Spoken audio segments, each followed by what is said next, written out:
میں تو سوچ بھی نہیں سکتی تھی کہ میری ضد اور نفرت کا انجام ایسا ہوگا۔ میں تو اپنے بیٹے پر جان نچھاور کرتی تھی، اس کی خوشی کی خاطر کچھ بھی کرنے کو تیار رہتی۔ آخر کو میرا اکلوتا بیٹا تھا، وہ بھی مجھ سے بے تحاشا محبت کرتا تھا، میری ایک آواز پر دوڑا ہوا آتا، ہر وقت میرے سامنے نظریں جھکائے کھڑا رہتا۔ آخر کو ماں تھی، اتنا فرما بردار بیٹا پا کر تو فخر محسوس کرتی تھی۔ میری ہر بات پر میرا بیٹا آنکھیں بند کر کے اعتبار کیا کرتا، شاید تبھی مجھے لگنے لگا کہ میری مرضی میں ہی میرے بیٹے کی خوشی ہے، وہ کبھی بھی میری مرضی کے خلاف نہیں جائے گا۔ یہی سوچ کر میں نے اپنے بیٹے ارسلان کا رشتہ اپنی بانجی سے طے کر دیا۔ طاہرہ میری بڑی بہن تھی، اس نے تو مجھے ارسلان کے بچپن سے ہی کہہ رکھا تھا کہ شہناز، ارسلان تو بس میرا ہی بیٹا ہے، میری کلثوم کے لیے یہی اچھا لگتا ہے مجھے۔ میں بھی مسکرا جاتی کہ بڑی بہن ہے، جو بہتر سمجھے۔ آخر کو ان کے مجھ پر احسانات بھی بہت تھے۔ میرے شوہر کی وفات کے بعد میرے اور ارسلان کے تمام تر اخراجات انہوں نے تو اٹھائے تھے، ہر خرچ پورا کیا تھا، میرے بچے کو اولاد کی طرح پروان چڑھایا۔ اب اگر وہ اپنی بچی کو میرے بیٹے کی بہو بنانا چاہتی تھی تو بھلا میں انکار کیسے کر سکتی تھی؟ شاید یہی ان کے احسان کا تھوڑا بدلہ تھا کہ میں اپنی بانجی کو بیٹی بنا کر گھر لے آؤں۔ اب تو میرا بیٹا بھی اچھا کمانے لگا تھا، بڑی کمپنی میں کام کرتا تھا۔ وہ دن آج بھی مجھے یاد آتا ہے تو میں ایک ٹھنڈا سانس خارج کر کے رہ جاتی ہوں۔ کتنا خوش تھا میرا بچہ۔ اس روز جب وہ گھر داخل ہوا تو بہت خوش تھا، ہاتھ میں مٹھائی اور دیگر لوازمات لیے اندر داخل ہوا تو خوشی سے مجھے گلے لگا لیا۔ بیٹے کو خوش دیکھ کر میں پوچھنے لگی کہ میرے جگر کے ٹکڑے، بہت خوش دکھائی دے رہے ہو، بتاؤ کیا بات ہے؟ سب خیریت تو ہے؟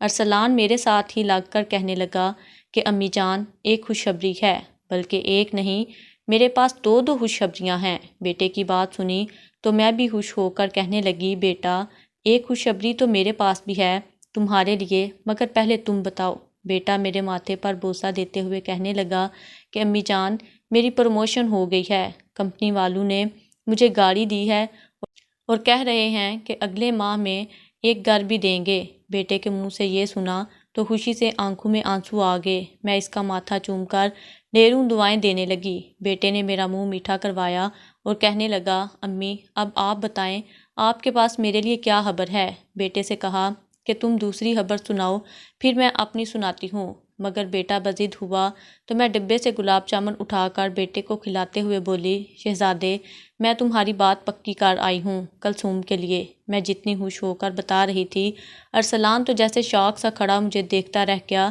اس کے منہ میں جاتا گلاب جامن زمین پر ہی گر گیا۔ وہ حیرت سے میری جانب دیکھنے لگا تو میں بھی ٹھٹک کر بولی، کیا ہوا بیٹا؟ یہ سن کر تمہیں خوشی نہیں ہوئی؟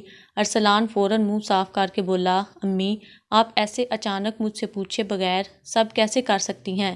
بیٹے کی پہلی بار مداخلت پر میں حیران تھی، جبکہ وہ سنجیدہ ہو چکا تھا، اس کے چہرے پر ذرا بھی خوشی کی رمق نہیں بچی تھی۔ میں بھی سنجیدگی سے کہنے لگی کہ تمہاری خالہ کے ہم پر بہت احسانات ہیں، اور تو اور وہ لڑکی والے ہو کر بھی مجھ سے اپنی بیٹی کے رشتے کی بات کر گئے، اب تم خود ہی سوچو میں کیسے منع کر سکتی تھی؟ بیٹا یوں ہی خاموشی سے کھڑا رہا، چہرے پر افسردگی چھا چکی تھی۔ میں مزید کہنے لگی کہ بیٹا کلثوم میں آخر کمی ہی کیا ہے؟ ہر لحاظ سے وہ بے حد اچھی اور خوش اخلاق لڑکی ہے، اس میں کوئی عیب نہیں، اور ایک بار شادی ہو گئی تو تم اس سے محبت کر ہی لوگے۔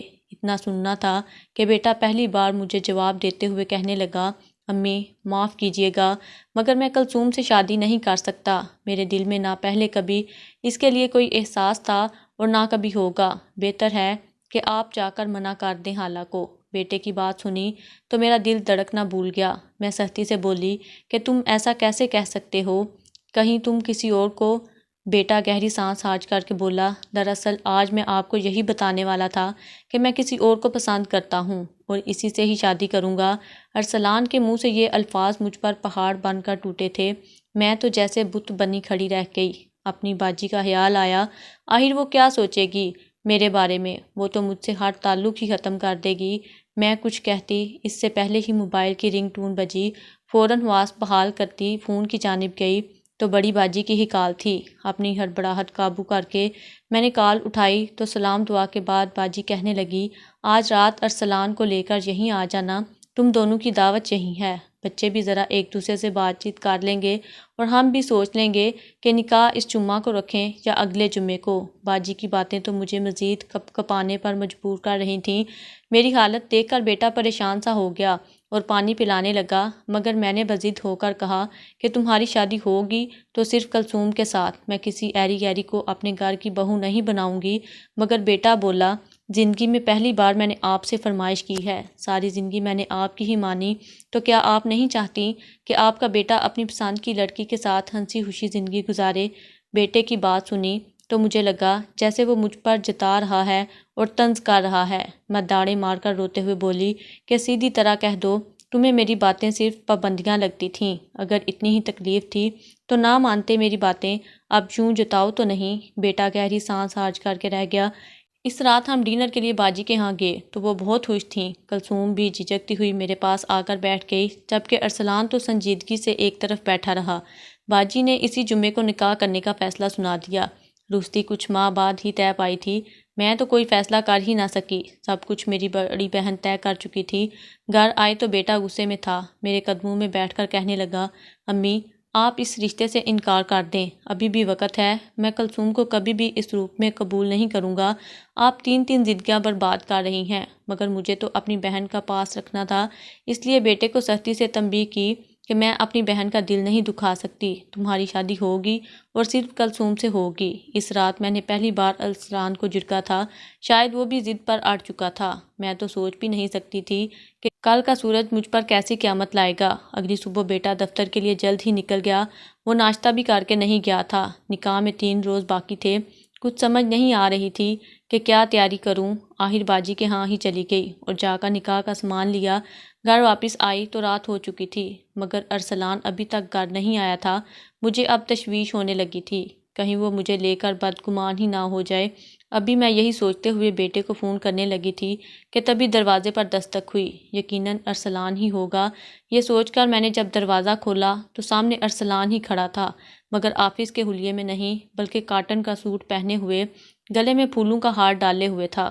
میرے تو پیروں کے نیچے سے زمین نکل چکی تھی، حیرت سے پھٹی پھٹی نظروں سے بیٹے کو دیکھنے لگی۔ تبھی کار کا پچھلا دروازہ کھلا اور سرخ جوڑے میں ملبوس ایک لڑکی اتری، جس کا ڈر تھا وہی ہوا تھا۔ ارسلان تو اپنی من پسند لڑکی کو نکاح کر کے گھر لے آیا تھا۔ میں ششدر سی کھڑی یہ سب دیکھتی رہ گئی۔ تبھی ارسلان میرے پاس آ کر بولا، امی میں نے اپنی من پسند لڑکی سے نکاح کر لیا ہے، آؤ صبا اندر آؤ۔ ارسلان اپنی بیوی کو تھام کر گھر کے اندر لایا تھا، مگر بجائے دروازہ بند کرنے کے وہ دوبارہ گاڑی کی جانب گیا اور پھر جو لے کر آیا وہ دیکھ کر میرے پیروں کے نیچے سے زمین نکل گئی۔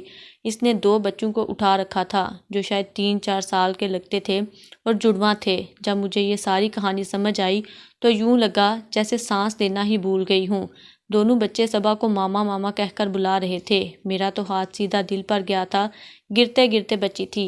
ارسلان میری جانب بڑھا، مگر میں نے اسے سختی سے دور کر دیا اور چلتی ہوئی اپنے کمرے میں آ کر دروازہ لاک کر دیا۔ مجھے تو ابھی تک یہ خواب سا لگ رہا تھا، یقین ہی نہیں آ رہا تھا کہ ایسے بھی ہو سکتا ہے۔ ارسلان اپنی بیوی کو 2 بچوں سمیت کمرے میں لے جا چکا تھا، جہاں میں نے اس کی اور کلثوم کے لیے لی گئی چیزیں پھیلا رکھی تھیں کہ جب بیٹا آئے گا تو اس کو دکھاؤں گی۔ مگر میں پھوٹ پھوٹ کر رونے لگی۔ بیٹے نے جو چھڑا گھونپا سو کونپا، مگر اب جو میرا حشر میری باجی کریں گی وہ سوچ کر ہی میں بے ہوش ہونے لگی تھی۔ ارسلان دروازہ بجاتا رہا، مگر میں نے دروازہ نہ کھولا۔ اگلی صبح دروازہ کھولا تو گھر کا نقشہ ہی گویا بدل چکا تھا۔ صبا جس کو کل رات میں نے ایک نظر اٹھا کر بھی نہ دیکھا تھا، اس نے ناشتہ بنا کر میز پر سجا دیا تھا، مگر مجھے دیکھ کر سر جھکا گئی۔ وہ تو میرے بچے کی عمر کی ہی لگتی تھی، بے حد حسین اور پرکشش شخصیت کی حامل، مگر تھی تو 2 بچوں کی ماں نہ۔ بیٹا میرے پاس آ کر مجھے سمجھانے لگا اور بتانے لگا کہ صبا ایک یتیم لڑکی تھی، گاؤں کے چودھری نے اس کی پڑھائی کا خرچہ اٹھایا اور اعلیٰ تعلیم دلوائی۔ میں اس کو یونیورسٹی کے زمانے سے ہی چاہتا تھا، مگر کبھی آپ کو بتانے کی ہمت ہی نہ ہوئی، شاید یہی میری غلطی تھی۔ پڑھائی کے دوران ہی اس کی شادی ہو گئی اور میں پچھتاتا رہ گیا۔ جانتی ہیں امی، آج سے 4 سال پہلے جب مجھے شدید بخار رہا تھا، اتنا کہ میں 1 ہفتہ تک بے ہوشی کی حالت میں رہا، روتا رہتا، آپ پوچھتی تھیں تو بہانہ بنا دیتا کہ سر میں درد ہے، مگر نہیں، وہ درد یہاں دل میں تھا۔ خیر دھیرے دھیرے صبا کے بغیر جینے کی عادت ڈال رہا تھا کہ تبھی ایک خبر ملی کہ صبا کا شوہر ایک ایکسیڈنٹ میں فوت ہو گیا۔ اس کے تو 2 جڑواں بچے بھی تھے، مگر اس کے باوجود میرے دل میں امید کی کرن جاگی۔ سوچا آپ کو بتاؤں، آپ کو مناؤں اور پھر صبا کو اپنی بیوی بنا کر یہاں لے آؤں، مگر آپ کے سامنے کبھی بولنے کی ہمت ہی نہ ہوئی۔ بیٹا بتا رہا تھا اور میں سن رہی تھی، مگر خیر میں اس سے ناراض تھی اور بے تحاشا ناراض تھی۔ آخر کو وہ میرا اکلوتا بیٹا تھا اور ایک ماں تو شاید بیٹا پیدا ہوتے ہی اس کی خوشیاں اور شادی کے خواب سجانے لگتی ہے، جبکہ میرا بیٹا تو اکیلے ہی میری شمولیت کے بغیر شادی کر کے ایک بیوہ یتیم لڑکی کو 2 بچوں سمیت کر لے آیا تھا۔ صبا مجھے تو وہ ایک نظر بھی نہ بھا رہی تھی، جو ہونا تھا ہو چکا تھا، مگر میرے دل میں اس کے لیے شدید نفرت پیدا ہو چکی تھی۔ میرے بیٹے سے بھی بدگمان ہونے لگی تھی۔ کلثوم اور ارسلان کے نکاح کو 2 دن باقی تھے۔ میں نے ارسلان سے کہا کہ میں کچھ نہیں جانتی، تمہیں ہر حال میں کلثوم سے نکاح کرنا ہوگا، مگر ارسلان فوراً بولا کہ میں ایسا قطعاً نہیں کر سکتا۔ آپ بے شک جا کر اپنی بہن کو منع کر دیں، اگر وہ ہم پر لگائے گئے پیسوں کو نقد مانگتی ہیں تو میں اپنی ساری جمع پونجی جمع کر کے ان کے احسان کا بدلہ دے دوں گا، مگر کبھی یہ قدم نہیں اٹھاؤں گا۔ ابھی یہی باتیں چل رہی تھیں کہ میری بہن میرے گھر آ گئی۔ وہ ارسلان کے لیے نکاح کا جوڑا لے کر آئی تھی، مگر میرے گھر میں ایک انجان لڑکی کو 2 بچوں سمیت دیکھا تو حیرانگی سے کہنے لگی کہ شگفتہ، یہ لڑکی کون ہے؟ ہمارے کسی رشتہ داروں میں سے تو نہیں لگتی۔ باجی کی بات سنی تو میں ہڑبڑا کر باجی کا چہرہ دیکھنے لگی، بھلا کیا جواب دیتی، مگر تبھی ارسلان فوراً بولا کہ یہ میری بیوی ہے، کل رات ہی ہم دونوں نے نکاح کیا ہے۔ اتنا سننا تھا کہ میری بہن تو بکھلا کر کئی قدم پیچھے ہٹی، کبھی مجھے دیکھتی تو کبھی ارسلان کو۔ ارسلان نے اپنی بیوی کو تو کمرے میں ہی بھیج دیا تھا۔ میری بہن نے جب میرے منہ سے بھی حقیقت سن لی تو وہ غصے سے باتیں سنانے لگی۔ اس نے میری بے تحاشا بے عزتی کی اور جتنی بھی جمع پونجی لٹائی تھی، جو احسان کیے تھے، سبھی کچھ میرے سامنے اگل کر مجھے نیچا دکھانے لگی اور کہنے لگی، تم سے یہ امید تو نہ تھی، تم تو آستین کا سانپ نکلی ہو، تمہارا میں نے کس قدر خیال رکھا تھا، تمہارا شوہر مرا تو تمہارے بچے کو پال پوس کر بڑا کیا اور تم بدلے میں مجھے یوں دھوکہ دے گئی۔ میری بہن مجھے باتیں سنائے جا رہی تھی، جبکہ میں داڑیں مار مار کر رو رہی تھی۔ میری بہن باتیں سناتی ہوئی جا چکی تھی، جبکہ میں بھی اپنی بہن کے پیچھے ہی دوڑی۔ میں اپنے بیٹے کو تو شاید چھوڑ سکتی تھی، مگر اپنی بہن کو نہیں۔ میں بہن کے گھر پہنچی تو وہ ناراض تھی، اس نے مجھے تھپڑ بھی مارا اور دھکے بھی دیے، مگر میں اس کے گھر سے نہ نکلی۔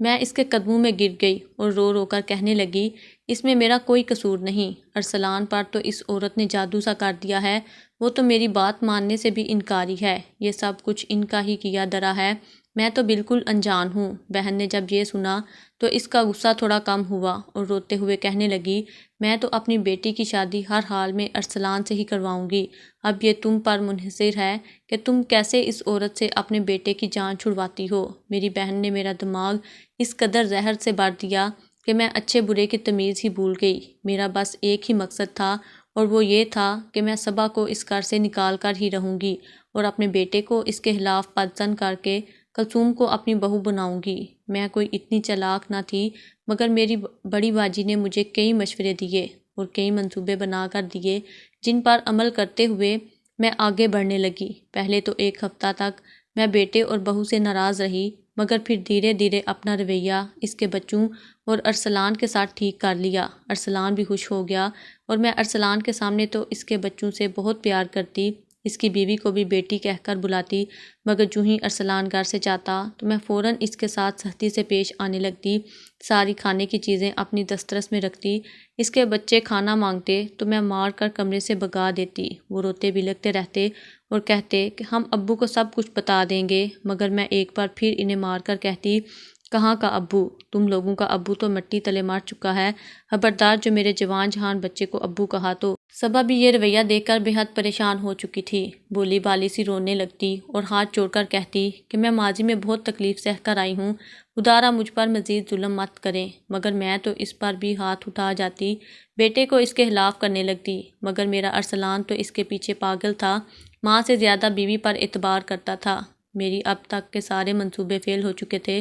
میرا بیٹا تو شاید مجھ سے بھی زیادہ اپنی بیوی پر اعتبار کرتا تھا، مگر تبھی مجھے ایسی خبر ملی جسے سن کر میرے ہوش اڑ کے صبا حاملہ ہو چکی تھی۔